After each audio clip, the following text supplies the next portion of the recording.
video. I'm really excited for what I'm going to talk about in this video because this has literally been the greatest way that I have gotten to know God as a father. And I say this because pretty often, people refer to God and they're talking about him in this way that just makes him seem inaccessible and like there's no way for us to have intimacy with him. But an experience that I had from my late childhood into early adulthood really shaped my understanding of who he is as a father. It is, well, not natural, that's not the word, but anxiety is something that is a mental health condition and experience. And when I say anxiety, not just like mini panic attacks that we tend to experience in our humanity, but like clinically diagnosed severe anxiety. It's something that runs in my bloodline, and I didn't know that this was coming down the pike for me until I had my first panic attack. And the way that I was able to recognize what it was is because I had seen it happen to my father. My paternal grandfather had it. My father experienced anxiety, and he's been an overcomer for years. But just that opportunity, well, not opportunity, just that experience of watching my father navigate panic attacks and seeing what it did to his body and how it paralyzed him and how it didn't allow him to have normal interactions with other people.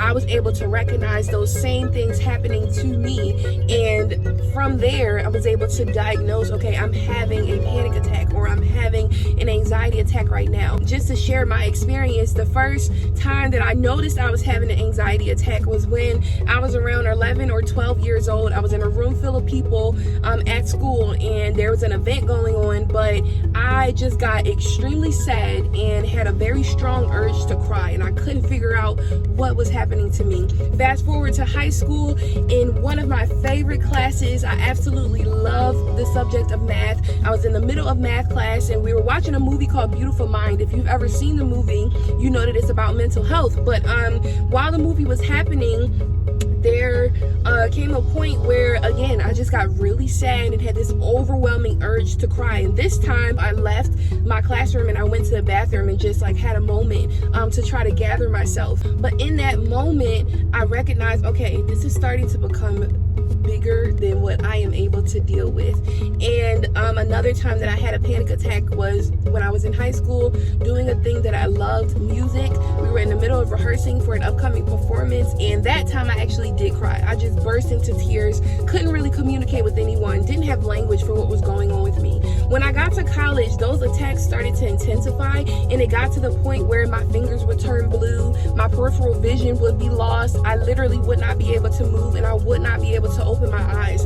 And I'm being so detailed about this just to give you insight around what happens when someone is having an anxiety attack and recognizing that it actually happens way more frequently than we talk about. But my point in bringing up this subject is to highlight the fact that the Father Spirit of God stepped in and rescued me out of a place that I was not able to pull myself out of. Now, I said earlier that anxiety is a mental health condition that you can be diagnosed with. It's also an experience that a lot of us navigate as we're going, through life and navigating our humanity. For those who end up getting diagnosed professionally and clinically, there are treatments through medication, there are treatments through therapy sessions. You can see a psychologist, or you can see a psychiatrist who can write you that prescription.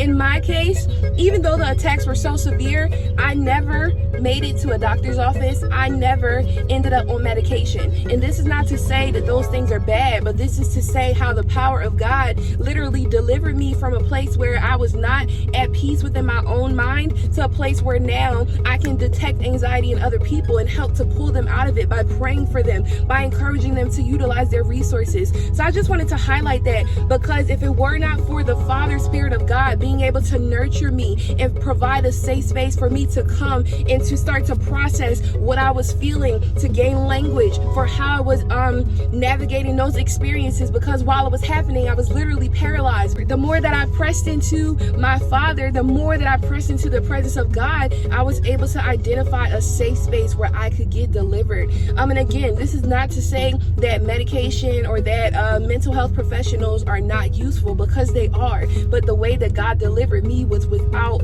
those resources and without those supplements. So know that freedom is available to you. Also know that there is safety in the presence of God. One of my favorite scriptures that helped to get me through those times when I was having those severe attacks, Psalm 91 verses 1 and 2. It's a very familiar passage, but there's one particular part that says, God is my refuge, he is my safety.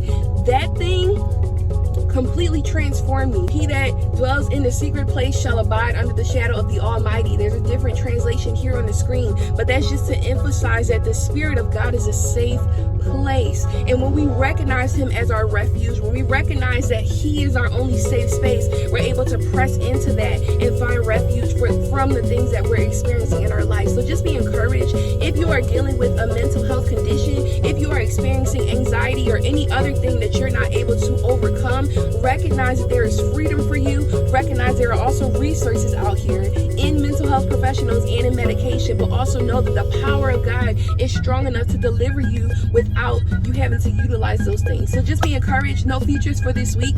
I'm going to go ahead and wrap this up. I hope you guys enjoyed it. If you haven't already, make sure you check out the rest of the videos in this series, and I will catch you all next week with another video. See ya.